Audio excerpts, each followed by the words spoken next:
말씀의 주제는 친구로 부르신 그 은혜입니다.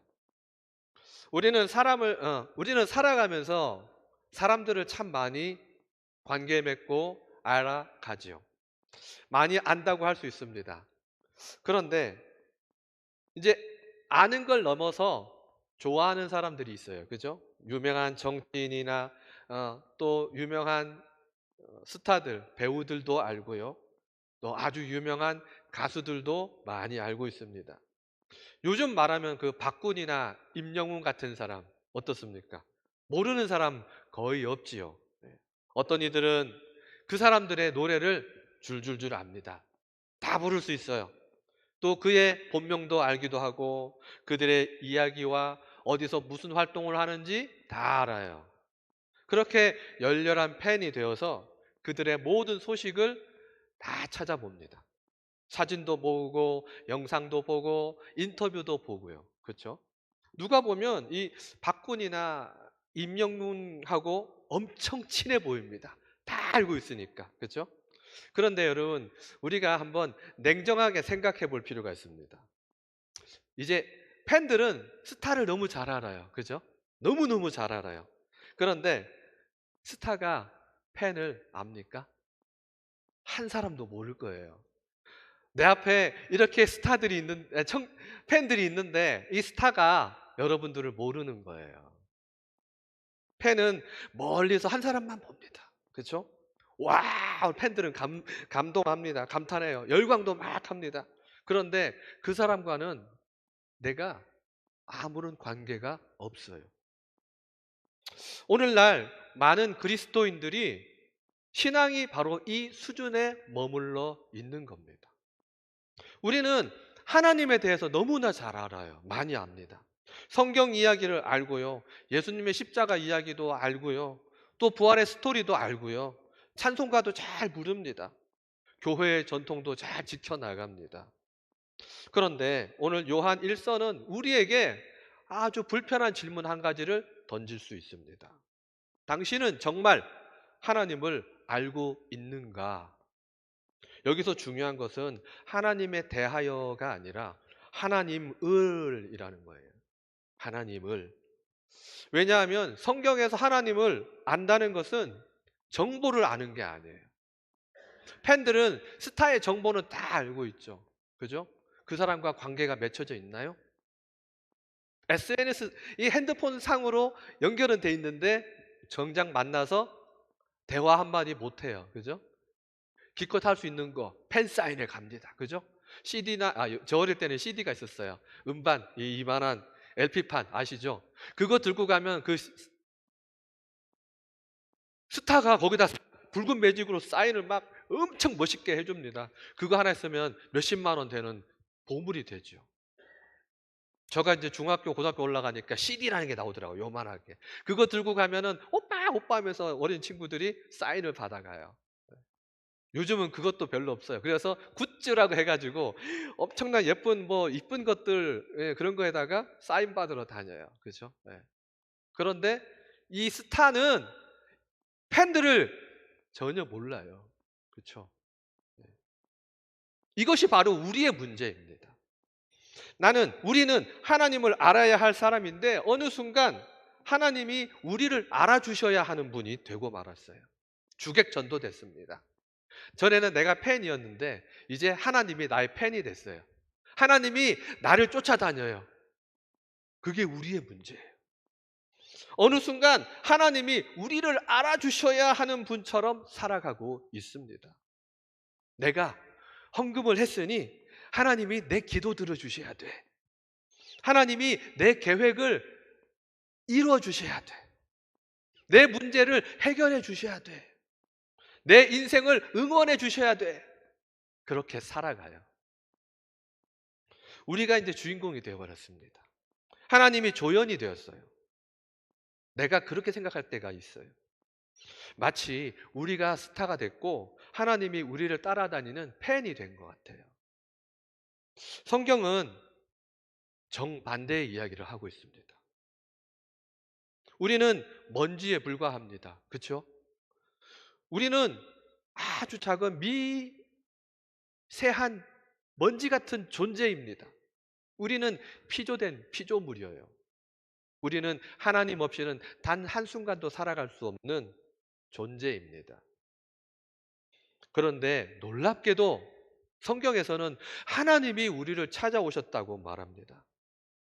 그 위대하신 하나님이 우리를 찾아오신 거예요. 우리가 하나님을 찾아가기도 전에 우리를 찾아오셨다니까요. 우리가 하나님을 사랑하기도 전에 하나님은 우리를 사랑하셨어요. 우리가 하나님을 외면할 때도 그분은 절대 포기하지 않으셨습니다. 마침내 예수 그리스도를 보내셔서 우리를 결국 친구 삼으셨습니다. 오늘 요한 1서 2장 말씀은 우리에게 그렇게 묻고 있습니다. 너는 정말 하나님을 사랑하느냐? 알고 있느냐? 너는 하나님의 팬이냐? 아니면 하나님과 동행하는 친구냐? 오늘 말씀을 통해서 하나님에 대하여 아는 신앙을 넘어서 하나님을 아는 신앙으로 나아가기를 소망합니다. 자, 첫 번째는 우리는 하나님을 안다고 생각하지만 사실은 나 자신에 대하여 더 관심이 많았습니다. 그렇죠? 그를 안다고 하고 그의 계명을 지키지 아니하는 자는 거짓말하는 자요 진리가 그 속에 있지 아니하다라고 이야기합니다. 4절 말씀에. 사도 요한은 충격적인 이야기로 시작했죠. 그를 안다 하고 그를 안다 하고. 여기서 요한은 하나님을 모르는 사람들에게 말하는 것이 아니에요. 교회 안에 있는 사람들에게 말하고 있는 겁니다.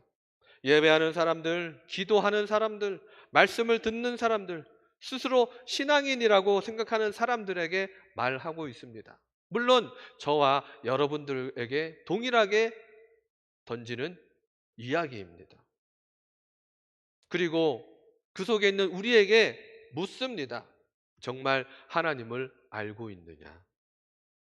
우리는 보통 하나님을 안다고 생각합니다. 교회도 오래 다녔어요. 성경도 자주 읽습니다. 찬송도 부릅니다. 예배도 드립니다. 그런데 우리는 자연스럽게 생각합니다. 나는 하나님을 안다. 그런데 요한은 이 고백을 의심하고 있는 거예요.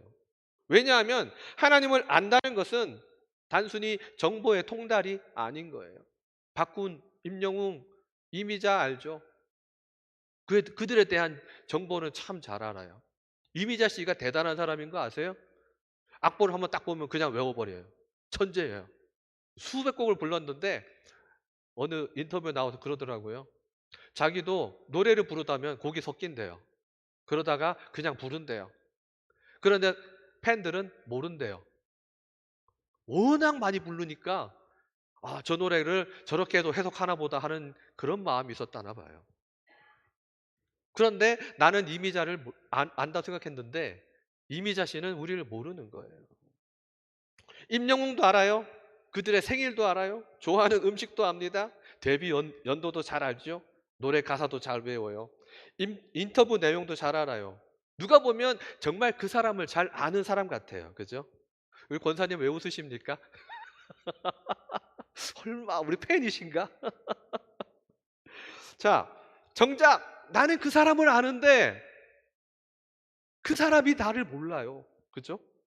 왜냐하면 그것은 관계가 아니라 그 사람에 대한 정보만 알고 있는 거예요. 그죠? 우리는 여기서 중요한 질문 하나를 가져야 합니다. 혹시 우리의 신앙도 그런 것 아니냐? 나는 하나님에 대한 정보를 많이 가지고 있습니다. 창세기부터 요한계시록까지 이야기를 꿰고 있습니다. 예수님의 탄생도 잘 알고 있어요.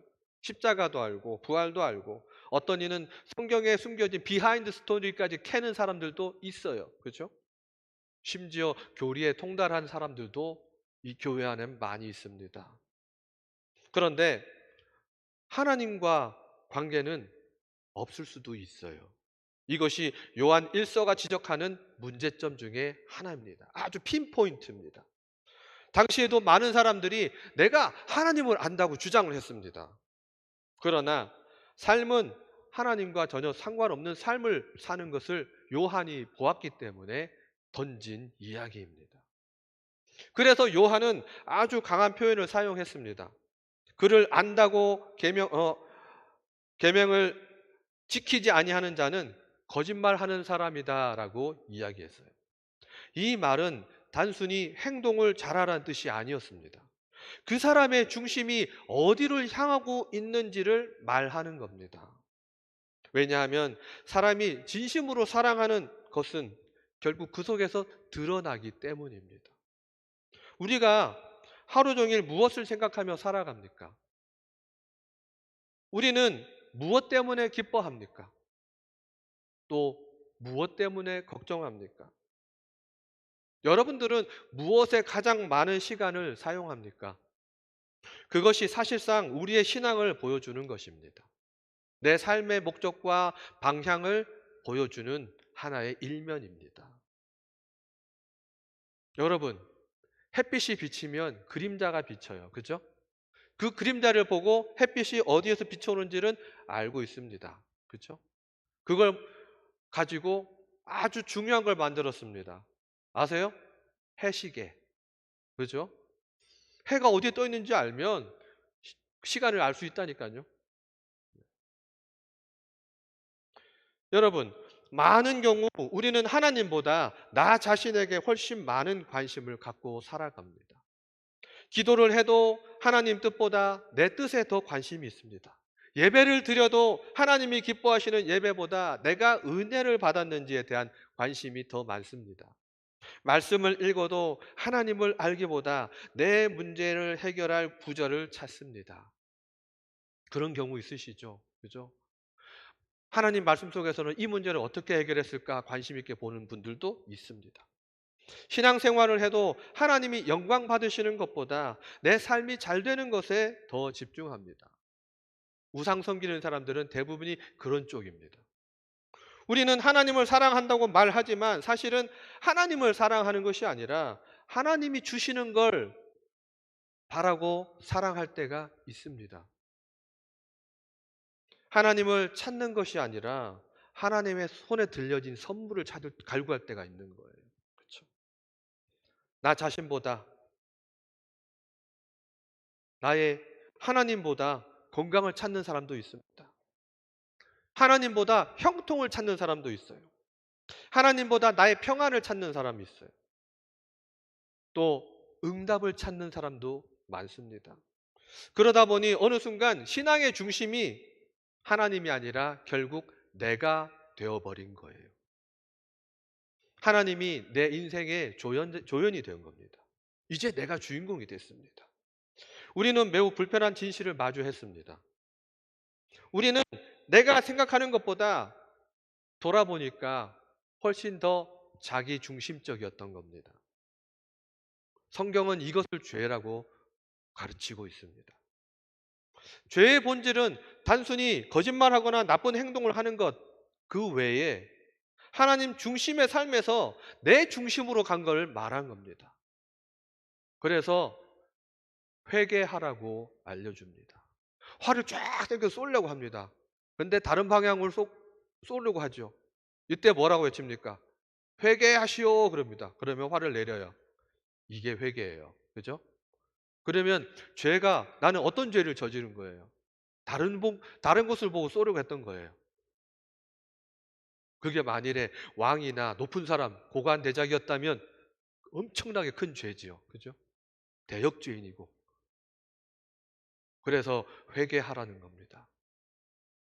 에덴 동산에서 아담과 하와가 범죄한 것도 결국 이런 문제입니다. 그는 하나님처럼 되고 싶었습니다. 하나님 없이도 행복할 수 있다고 생각했습니다. 하나님 없이도 스스로 인생의 주인공이 될 수 있다고 생각했을 겁니다. 그 결과 인간은 하나님으로부터 멀어졌습니다. 지금도 인간은 끊임없이 내 중심에 서려고 합니다. 요한은 오늘 우리에게 묻습니다. 정말 하나님을 알고 있어? 하나님을 안다는 것은 단순히 하나님에 대한 지식을 쌓는 것이 아닙니다. 하나님을 내 삶의 중심에 모시는 겁니다. 하나님의 뜻이 내 뜻보다 중요해지는 것입니다. 하나님의 영광이 내 성공보다 중요해지는 겁니다. 하나님의 기쁨이 내 만족보다 더 중요해지는 것입니다. 우리는 종종 하나님을 찾아다니는 신앙인이라고 생각합니다. 그러나 가만히 들여다보면 하나님을 찾는 것이 아니라 하나님을 이용하려 했던 경우가 많았습니다. 저도 그랬고요. 하나님을 사랑하는 것이 아니라 하나님을 통해 내가 원하는 것을 얻으려는 경우가 더 많았습니다. 여기서 우리에게 필요한 것이 바로 복음입니다. 왜냐하면 이런 우리를 너무나도 잘 아시기 때문에 그렇습니다. 내가 얼마나 자기 중심적인지, 얼마나 하나님보다 나를 사랑하는지를 하나님은 이미 알고 계시는데, 내가 하나님을 얼마나 외면하고 살아왔는지 그분은 이미 알고 계시는데, 놀랍게도 하나님은 나를 포기하지 않으십니다. 오히려 그런 저를 찾아오시고 다독여 주시고 위로해 주십니다. 바로 그 지점에서 복음이 시작됩니다. 예수님을 배신했던 베드로를 저녁밥까지 먹이시면서 네가 나를 사랑하느냐 3번 물어보실 때 베드로는 얼마나 그 마음에 응어리가 풀어졌겠습니까? 여러분, 그것이 바로 복음입니다. 자, 두 번째는 오늘 놀랍게도 하나님은 우리를 결코 포기하지 않으십니다. 누구든지 그의 말씀을 지키는 자는 하나님의 사랑이 참으로 그 속에서 온전하게 되었나니. 5절 말씀이에요. 요한 1서를 읽다 보면 한 가지 놀라운 사실을 발견할 수 있습니다. 요한은 결코 인간에 대해서 낙관하지 않습니다. 오히려 인간의 죄성을 매우 정확하게 꿰뚫고 있다는 겁니다. 정확하게 보고 있어요. 인간은 하나님을 찾지 않았다는 겁니다. 하나님보다 세상을 더 사랑하고 있다는 겁니다. 그런데도 요한의 편지에는 정죄함보다 사랑이 더 많이 등장합니다. 왜 그렇습니까? 요한이 인간을 높게 평가해서 그렇습니까? 아닙니다. 그가 하나님의 사랑을 너무나 깊이 알았기 때문입니다. 여러분 한번 생각해 보세요. 관계가 한쪽만 원한다면 그 관계는 오래 지속될 수 없습니다. 한쪽은 계속 연락하는데 다른 한쪽은 그냥 무관심입니다. 한쪽은 계속 만나고 싶어서 애절한데 한쪽은 계속 피하고 있어요. 결국 그 관계는 끊어지고 맙니다. 그런데 하나님과 인간의 관계는 참 이상하지요. 나는 하나님을 외면했는데 하나님은 포기하지 않으시고 있어요. 나는 노쇼하고 도망가는데 하나님은 그래도 나를 찾고 다니고. 왠지 팬과 스타의 관계 같죠? 내가 스타가 됐고 이제 하나님이 팬이 되셨어요. 나는 잊어버려요. 그러나 하나님은 기억하시고 끝까지 쫓아오십니다. 성경은 처음부터 그런 이야기를 계속 반복하고 처음과 끝까지 다 그 이야기예요. 내가 너를 사랑한다. 성경을 딱 2자로 줄이면 그거예요. 너를 사랑한다. 딱 2자로 줄이면 사랑. 그렇죠? 아담과 하와가 죄를 짓고 숨었습니다. 그런데 왜 하나님은 에덴 동산까지 찾아오셔서 그를 만나 주셨습니까? 아담아, 네가 어디 있느냐? 하나님이 몰라서 물으셨을까요? 하나님은 그런 아담이라도 관계 회복을 위해 찾아오신 것입니다. 아담이 그 순간 하나님 잘못했어요. 용서해 주세요. 그랬으면 그 관계가 깨어지진 않았을 것 같습니다. 그러나 아담은 죄를 숨기기에 급급했습니다. 가인도 범죄했습니다. 노아 시대의 사람들도 하나님을 떠났습니다. 이스라엘은 반복해서 우상을 섬겼습니다. 선지자들도 죽이고 언약도 깨뜨렸습니다. 하나님은 그러함에도 불구하고 끊임없이 돌아오라라고 말씀하시지요. 호세아서가 바로 그런 책이었습니다. 이스라엘은 하나님을 버리고 다른 신들을 쫓아갔습니다. 배우자 버리고 떠난 사람처럼 행동했는데 하나님은 호세아에게 말씀하셨습니다. 내가 어찌 너를 버리겠느냐? 이것이 바로 하나님의 말씀입니다. 우리는 하나님을 떠나도 하나님은 우리를 떠나지 않으십니다. 나는 하나님을 잊어도 하나님은 우리를 잊지 않으십니다. 나는 하나님을 포기해도 하나님은 나를 포기하지 않으십니다. 여기에 처음 말씀드렸던 이제 팬과 친구의 비유를 다시 한번 생각해 봅시다. 세상에서 제일 유명한 사람이 팬을 찾아다니는 경우는 없습니다. 팬이 스타를 찾아다니죠. 팬이 사인 받으려고 줄을 서지요. 사진 찍으려고 몰려갑니다. BTS의 멤버가 어느 날 아무도 모를 것 같은 평범한 팬의 집에 와가지고 문 두드리고 있다면 어떻습니까? 뉴스에 날 이야기죠. 아주 대문짝만한 신문에 크게 날 이야기 아닙니까? 사람들은 믿지 못할 거야. BTS의 B가 시골 가가지고 한 사람 찾아가가지고 문 두들겼어. 누구세요? 했는데 B야. 얼마나 놀라겠습니까? 그런데 복음은 그보다 훨씬 더 놀라운 이야기입니다. 하나님이 그런 하나님이 우리에게 찾아오셨다는 거예요. 창조주께서 죄진 나에게 찾아오셔서 나를 구원해 주시겠다고 하십니다. 만왕의 왕께서 반역한 백성들을 찾아오셨습니다. 그 거룩하신 하나님께서 이 죄인을 찾아오셨어요. 성육신하신 사건이 생겼습니다. 예수님께서 이 땅에 오신 이유가 무엇입니까? 길 잃은 자를 구원하시고 찾아내서 구원하시기 위해서입니다. 사람들은 흔히 말합니다. 내가 예수님을 믿었다. 물론 말이 맞는 말입니다. 그러나 정확하게 말하면 예수님이 나를 먼저 찾으셨다는 것이에요. 우리가 하나님께 손을 뻗은 것이 아니라 하나님께서 먼저 손을 내밀어 주셨습니다. 우리가 하나님께 다가간 것이 아니라 하나님께서 먼저 우리에게 다가오셨습니다. 요한은 나중에 이렇게 이야기해요. 우리가 사랑하면 그가 먼저 우리를 사랑하셨음이라 라고 합니다. 이것이 바로 복음의 출발점입니다. 인간의 결심이 아니라 하나님의 사랑인 겁니다. 나의 열심, 인간의 열심은 없었습니다. 하나님의 은혜입니다.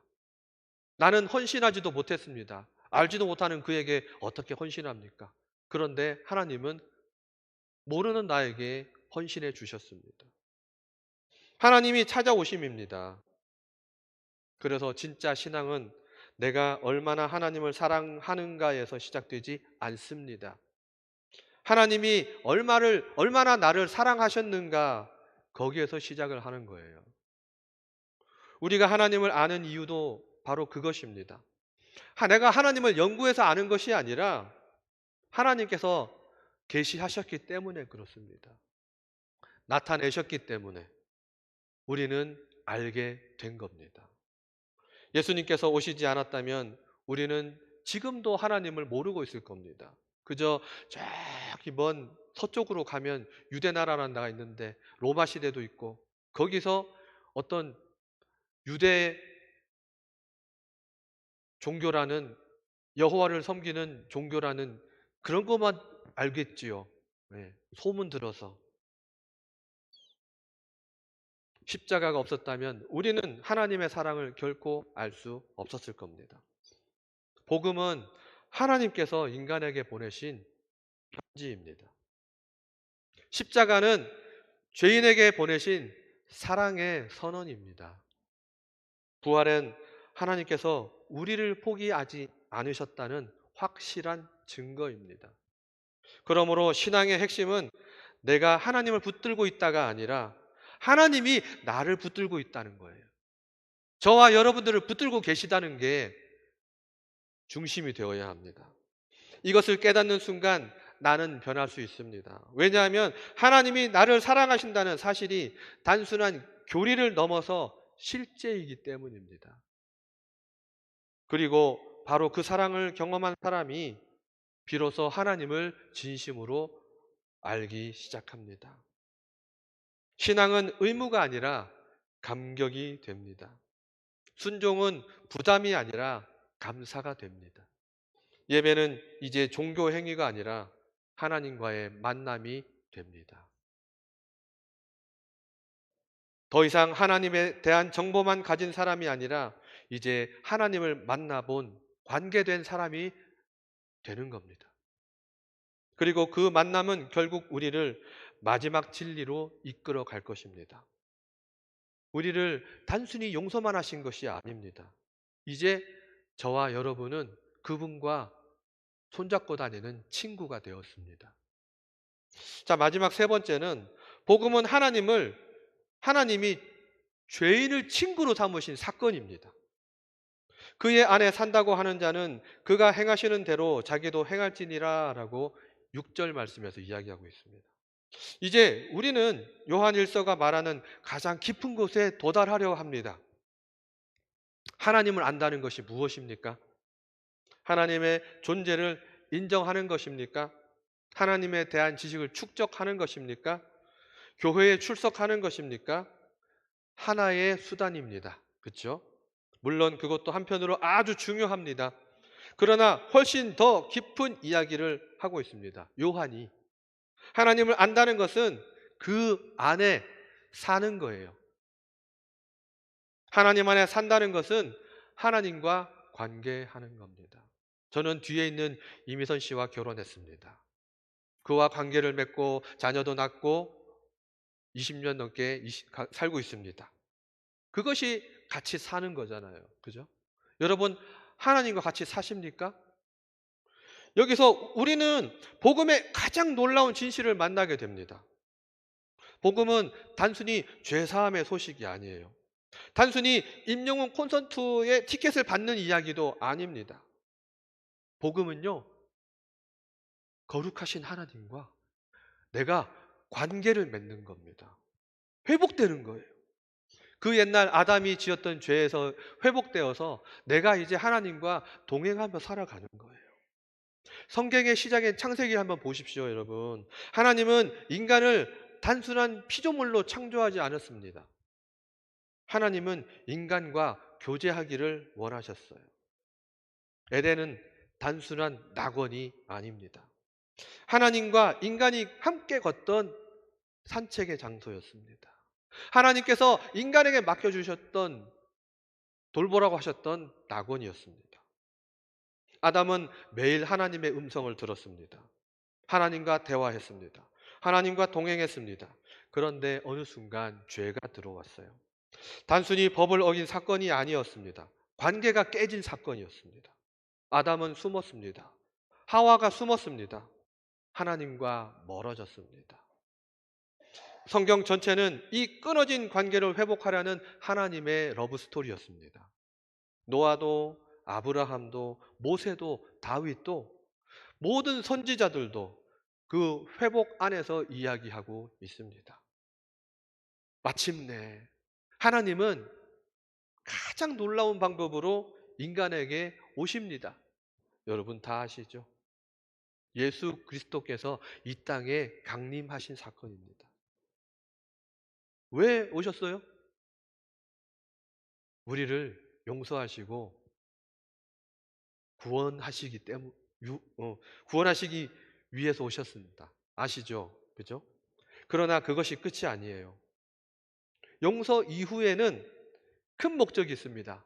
바로 관계의 회복이에요. 관계의 회복. 예수님은 십자가 지시기 전날 밤 제자들에게 매우 놀라운 말 하십니다.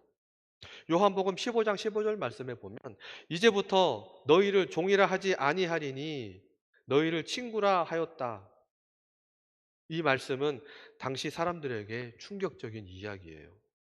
왕과 거지가 친구가 된다. 상상하기 어려운 일입니다.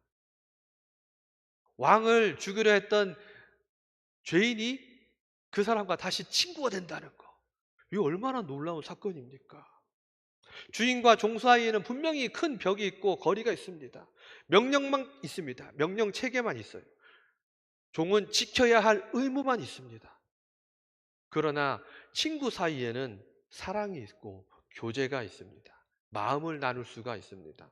예수님은 제자들에게 나는 너희의 주인일 뿐 아니라 친구가 되기를 원한다라고 말씀하시는 겁니다. 이제 복음의 목적이 드러났습니다. 많은 사람들이 이 신앙을 종교 생활로 착각할 수 있습니다. 주일에 교회 가고 헌금하고 봉사하고 기도하고 성경 읽는 것으로 생각합니다. 중요하지요. 그러나 그것이 목적이 아니라 결과인 겁니다. 복음의 목적은 여러분들이 하나님과 같이 사는 겁니다. 하나님과 동행하는 거예요. 하나님을 사랑하는 겁니다. 이 하나님을 기뻐하는 겁니다. 웨스트민스터 소유리 분답은 인간의 목적을 이렇게 말합니다. 하나님을 영화롭게 하고 영원토록 그를 즐거워하는 것이다. 이 얼마나 놀라운 표현입니까? 하나님은 우리를 단순히 그냥 사용하고 버리려는 목적으로 부르신 것이 아니었어요. 우리가 하나님과 함께 기뻐하기를 원하시는 겁니다. 함께 걷기를 원하시고 함께 살아가기를 원하십니다. 우리는 자꾸 하나님을 멀리 두려 했습니다. 하나님을 아버지라고 부르면서도 실제로는 낯선 사람처럼 대할 때가 있습니다. 하나님께 기도하면서도 마음은 열지 않습니다. 예배를 드리면서도 만남이 없을 때가 있지요. 말, 말씀 읽으면서 대화가 없을 수 있었습니다. 오래된 사진 속의 사람처럼 기억하는 것처럼 하나님을 대할 때가 있어요. 그러나 하나님은 오늘도 우리에게 부르십니다. 친구로. 내게 와라. 나와 함께 걸어가자. 나와 함께 살자. 이것이 바로 복음입니다. 그러므로 요한 1서 2장 6절은 너무나도 자연스럽습니다. 그의 안에 산다고 하는 자는, 하나님 안에 산다는 것은 일주일에 한 번 하나님 만나는 것이 아닙니다. 내가 하루 24시간, 1년 365일을 그 삶 전체를 하나님과 함께 살아가는 것을 말합니다. 직장에 다니시나요? 가정에서 가사를 하시나요? 사업장에서 사업을 하시나요? 기도할 뿐만 아니라 평상 일상에서 하나님과 걸으시며 대화하시기 바랍니다. 그렇게 살다 보면 자연스럽게 우리 예수님과 닮아갈 겁니다. 왜냐하면 사랑하는 사람은 닮기 때문입니다. 결론입니다. 사랑하는 성도 여러분, 오늘 우리는 요한 1서를 통해서 매우 중요한 질문 앞에 섰습니다. 나는 정말 하나님을 사랑하는가? 알고 있는가? 우리는 하나님에 대한 많은 정보를 가지고 있습니다. 성경 지식도 있습니다. 신앙의 경험도 있습니다. 오랜 교회 생활로 쩌들어 있을 수도 있습니다. 그러나 그것만으로 하나님을 안다고 말할 수는 없습니다. 팬도 많은 것을 알고 있지요. 그러나 친구는 함께 걸어갑니다. 팬은 멀리서 바라보고 손을 흔듭니다. 그러나 친구는 그와 같이 걸어갈 수 있습니다. 나의 힘든 고통, 어려운 이야기를 나눌 수 있고, 그가 힘들 때 내가 도와줄 수도 있고, 또 반대로 내가 도움을 받을 수가 있습니다. 그러나 팬은 필요할 때만 찾아옵니다. 친구는 언제나 곁에 있습니다. 오늘 말씀은 단순히 하나님을 더 열심히 믿으십시오라고 말하지 않는 거예요. 하나님을 더 알아가십시오라고 말하지 않습니다. 오히려 더 놀라운 사실을 말합니다. 하나님께서 먼저 나를 알고 계셨다라는 거예요. 하나님께서 먼저 우리를 사랑하셨다라는 겁니다. 우리를 먼저 찾아오셨다는 겁니다. 그리고 하나님께서 나에게 친구 되자 손을 내미셨습니다. 죄인된 우리에게 손을 내미셨습니다. 우리가 하나님께 다가간 것이 아니라 하나님께서 십자가를 지시고 우리에게 다가오셨습니다. 우리가 하나님을 붙든 것이 아니라 하나님께서 우리를 붙드셨습니다. 이것이 복음입니다. 복음은 인간이 하나님에게 올라가는 것이 아니라 하나님이 인간에게 내려오신 사건입니다. 그것이 얼마나 귀중합니까? 왕좌의 자리도 아니었습니다. 한 여관의 마구간이었습니다. 푹신한 자리도 아니고 짐승이 먹는 구유였습니다. 복음은 하나님이 죄인을 끝까지 사랑하신 이야기입니다. 그 사랑은 단순히 죄를 용서하는 데서 끝나는 것이 아닙니다. 나를 자녀 삼으시고 우리를 친구로 부르시고 성령님은 지금도 우리 안에 거하시며 동행하고 계십니다. 그러므로 이제 우리 신앙은 하나님을 구경하는 신앙이 아니라 하나님에 대한 정보를 수집하는 신앙이 아니라 이제 친구로서 하나님의 가족으로서 호세아서에 말씀하시잖아요. 이 백성과 결혼하겠다고 가족으로 살아가는 겁니다. 하나님께 필요한 것만 구하는 신앙이 되어서는 안 되겠습니다. 이제 우리는 하나님과 동행해야 합니다. 하나님을 사랑해야 합니다. 하나님을 기뻐해야 합니다. 언젠가 나의 인생이 끝나는 날 주님 앞에 설 때 우리가 듣고 싶은 말씀은 너는 나에 대해 많은 것을 알았다. 그것이 아닐 겁니다. 잘하였도다. 착하고 충성된 종아. 이 말씀은 하나님에 대해 많이 아는 사람에게 주어지는 말이 아니라 평생 하나님과 함께 걸어간 사람에게 주어지는 이야기입니다. 부디 우리 신앙이 하나님을 펜으로 머무르지 않고 하나님을 알고 사랑하며 동행하는 참된 친구 이상의 가족이 되시는 그런 신앙인이 되는 우리 황등교회 성도 다 되시기를 축복합니다. 기도하겠습니다.